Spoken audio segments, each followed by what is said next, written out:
नमस्कार दोस्तों, स्वागत है आप सभी का एक बार फिर से दोस्तों।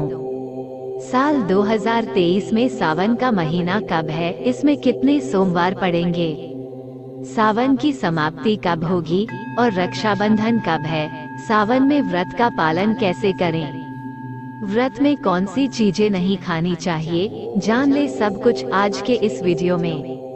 दोस्तों, सावन का महीना शिव भक्तों के लिए प्यार की सौगात लेकर आता है। यही वो महीना है जिसे हम प्यार का महीना कहते हैं। शिव भक्त बड़े जोर शोर से सावन के महीने का बड़ी ही बेसब्री से इंतजार करते हैं। सावन में भगवान शिव धरती पर आकर अपने हर भक्त के घर में वास करते हैं। सच्ची भक्ति करने पर धन धान्य से घर भर देते हैं। सावन का हर एक दिन बहुत ही शुभ माना जाता है। हर दिन पवित्र होता है, हर दिन भगवान शिव की पूजा की जाती है। लेकिन सोमवार के व्रत की बात ही कुछ और होती है। सावन के बारे में हर बात बताने से पहले आपसे रिक्वेस्ट करते हैं कि वीडियो को लाइक जरूर करिएगा, और आपने अभी तक चैनल को सब्सक्राइब नहीं किया है तो चैनल को सब्सक्राइब करके बेल आइकॉन जरूर दबाएगा। चलिए पहले जानते हैं सावन के इस पवित्र महीने में कितने सोमवार पड़ेंगे और आपको कितने व्रत रखने हैं। दोस्तों, सावन का महीना इस साल 4 जुलाई दिन मंगलवार से शुरू हो रहा है। इस समय बहुत ही शुभ योग बन रहा है। ये दिन साक्षात मंगलकारी है। इस दिन भगवान शिव की पूजा अवश्य करें। 4 जुलाई से शुरू हो रहे सावन के महीने में इस बार शिव जी की अधिक कृपा बरसेगी, क्योंकि इस साल कुल 8 सावन सोमवार के व्रत है। 4 सावन सोमवार व्रत और 4 सावन अधिक मास व्रत। इस बार 12 मास और पुरुषोत्तम मास होने की वजह से 4 नहीं बल्कि 8 सोमवार के व्रत किए जाएंगे। पहले सोमवार का व्रत 10 जुलाई को, दूसरे सोमवार का व्रत 17 जुलाई को, तीसरे सोमवार का व्रत 24 जुलाई को, चौथे सोमवार का व्रत 31 जुलाई को, 5 सावन व्रत 7 अगस्त को, छठे सोमवार का व्रत 14 अगस्त को, 7वें सोमवार का व्रत 21 अगस्त को और 8वें सोमवार का व्रत 28 अगस्त को रखा जाएगा। ऐसे में इस बार सावन पूरे 2 महीने तक रहने वाला है, यानी पूरे 58 दिन, न कम न ज्यादा। भगवान भोलेनाथ आपके घर में स्थायी रूप से बात करने वाले हैं, तो ऐसे में दिल खोलकर भगवान शिव के उपाय अर्चना और भक्ति में लग जाए। दोस्तों, ये शुभ संयोग 19 सालों के बाद बना है। सावन का पहला सोमवार 10 जुलाई को पड़ेगा। इस दिन आप व्रत अवश्य रखें। भगवान भोलेनाथ आपकी सभी मनोकामनाएं अवश्य पूर्ण करेंगे। सावन की समाप्ति होगी 31 अगस्त को। रक्षाबंधन का त्योहार मनाया जाएगा अगस्त बुधवार के दिन, यानी सावन समाप्त होने से एक दिन पहले रक्षाबंधन का पर्व मनाया जाएगा। ऐसे में अब जान लेते हैं सावन के इस पवित्र महीने में कौन सी गलती नहीं करनी चाहिए, जिससे कि शिव जी नाराज ना हो। और सावन व्रत में ये फल तो कभी मत खाना, नहीं तो भगवान भोलेनाथ आपसे क्रोधित हो सकते हैं, आपका व्रत टूट सकता है। आइए जानते हैं कुछ ऐसे सावधानियां जिन्हें भूलकर भी नहीं करना चाहिए। नंबर 1, शास्त्रों में बताया गया है कि व्रतधारी को उधार मांगकर फल आदि नहीं खाना चाहिए, इससे पाप लगता है और व्रत अधूरा रह जाता है। सोमवार का व्रत हो या कोई और व्रत में पड़ोसियों से मांगकर फल वगैरह खाना नहीं चाहिए। व्रत में उधार मांगकर खाने से व्यक्ति का व्रत झूठा हो जाता है। ईश्वर की शरण में आने पर व्यक्ति को झूठ नहीं बोलना चाहिए, कर्ज नहीं लेना चाहिए, चुगली आदि नहीं करनी चाहिए। अगर व्रत के दौरान आपको कोई अपनी मर्जी से खाने के लिए कुछ देता है तो उसे आप खा सकते हैं, लेकिन व्रत में कम से कम उधार मांगकर फल आदि खाना नहीं चाहिए, इससे पाप लगता है और व्यक्ति की पवित्रता भंग हो जाती है।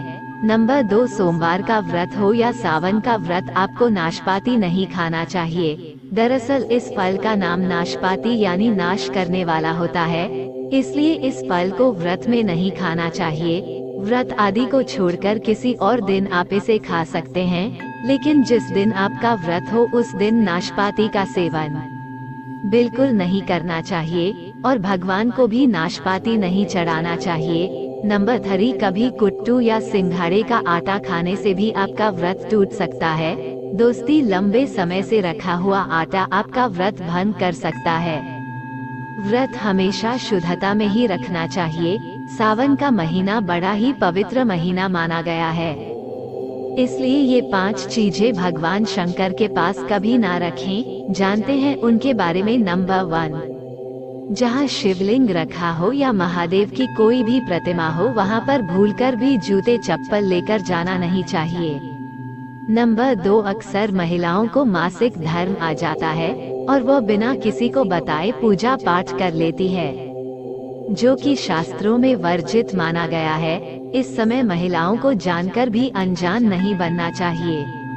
अगर आपको मानसिक पीड़ा है तो घर के मंदिर में या बाहर के मंदिर में प्रवेश नहीं करना चाहिए। इससे देव शक्तियां नाराज होकर आपसे क्रोधित हो सकती है। ऐसे समय में शिवलिंग को छूना घोर पाप के बराबर माना गया है। या तुलसी में पानी भी नहीं डालना चाहिए, तुलसी का पौधा भी इससे सूख जाता है। जब देवी शक्तियां नाराज होती है तो लाजमी है कि घर में कंगाली और गरीबी आने लगती है, लड़ाई झगड़े होने लगते हैं, तो ऐसा कभी मत करना। नंबर 3, शास्त्रों में बताया गया है कि जहाँ होता है शिवलिंग वहाँ पर सभी देवी शक्तियाँ सक्रिय रहती है, जिसके घर में शिवलिंग से हर वक्त ऊर्जा का संचार होता रहता है। इसलिए शिवलिंग पर जल धारा हमेशा होनी चाहिए, जो ऊर्जा को शांत रखती है। कुछ लोग अपने घर में शिवलिंग तो रख लेते हैं, लेकिन वो कभी हफ्ते में एक बार जल चढ़ाते हैं, जो कि बिल्कुल भी अच्छा नहीं माना जाता है। अगर आप जल नहीं चढ़ा सकते हैं तो आप अपने घर में शिवलिंग कभी स्थापित न करें, ऐसा गरुड़ पुराण में बताया गया है। इससे उल्टा घर में विनाश होता है। नंबर 4, शास्त्रों में बताया गया है कि तुलसी और महादेव का बैर माना गया है। इसी कारण तुलसी में शिवलिंग और गणेश की प्रतिमा को नहीं रखा जाता है, तो शिवलिंग पर तुलसी पत्र भी नहीं चढ़ाना चाहिए। तुलसी में और शिवलिंग में कुछ दूरी होनी चाहिए। नंबर 5, घर का मंदिर हो या बाहर का मंदिर, किसी भी मंदिर में ऐसे व्यक्ति को प्रवेश नहीं करना चाहिए जिसने स्त्री प्रसंग अर्थात संभोग किया हो या उसने मांस खाया हो। दोस्तों, पौराणिक मान्यताओं के अनुसार बेलपत्र चढ़ाने से शिव जी का मस्तक शीतल रहता है। बेलपत्र से भगवान शिव की पूजा करने से दरिद्रता दूर होती है, व्यक्ति सौभाग्यशाली बनता है। इससे हनुमान जी भी प्रसन्न हो जाते हैं, क्योंकि वे शिव के ही अवतार है, और इस बात को शायद ही कोई जानता हो। दोस्तों, अब आप ये जान ले कि बेल पत्र का उपयोग और इसके लाभ कैसे मिलते हैं। नंबर 1, तीनों लोकों में जितने तीर्थ स्थल प्रसिद्ध है, वे सभी तीर्थ स्थल बेल पत्र की मूल भाग में स्थित माने जाते हैं। नंबर 2, अगर बेल का वृक्ष घर के बीच या पूर्व दिशा में लगा हो तो घर में धन धान्य की कभी कमी नहीं रहती और परिजन खुशहाल रहते हैं। नंबर 3, जो व्यक्ति बेल के वृक्ष के मूल भाग की गंध, पुष्प आदि से पूजा अर्चना करता है, उसे मृत्यु के पश्चात शिवलोक की प्राप्ति होती है। दोस्तों, सावन के पवित्र महीने में जिस व्यक्ति को 5 संकेत मिल जाए तो इससे ये पता चलता है कि महादेव आपकी भक्ति से बहुत प्रसन्न है और आपको धनी होने से कोई भी नहीं रोक सकता। एक बैल का दरवाजे पर आना। दोस्तों, नंदी भगवान भोलेनाथ के वाहन है। नंदी को भगवान शिव का द्वारपाल भी कहा गया है। नंदी महाराज को बुद्धि और ज्ञान का प्रतीक माना गया है। लेकिन अगर सावन के इस पवित्र महीने में अचानक से नंदी महाराज आपके दरवाजे पर आ जाएं और घर की चौखट को सींग मारने लगे, तब आपको समझ लेना चाहिए कि भगवान शिव आपके घर में आने वाले हैं। यह उनके आने का एक संकेत है। नंबर 2, सावन के पवित्र महीने में अचानक से आपके सपनों में अगर शिवलिंग दिखाई दे जाए, अर्थात भगवान शिव दिखाई दे, तो इससे आपको समझना चाहिए कि अब आपके जीवन से परेशानियों का अंत जल्दी हो जाएगा। नंबर 3, शास्त्रों के अनुसार माना गया है कि नीलकंठ पक्षी भगवान शिव का प्रतीक है। अगर आपके घर में सावन के महीने में नीलकंठ छत पर आकर बैठ जाए तो उसे भूल कर भी मत भगाना, क्योंकि यह भगवान शिव का प्रतीक माना गया है। ऐसे में आपको खुश हो जाना चाहिए, क्योंकि भगवान शिव आपकी भक्ति से बहुत खुश है। नंबर 4, सावन के पवित्र महीने में घर में काला सांप निकल आए तो इसे बहुत ही शुभ कारक माना गया है, इसे बिल्कुल भी ना मारें।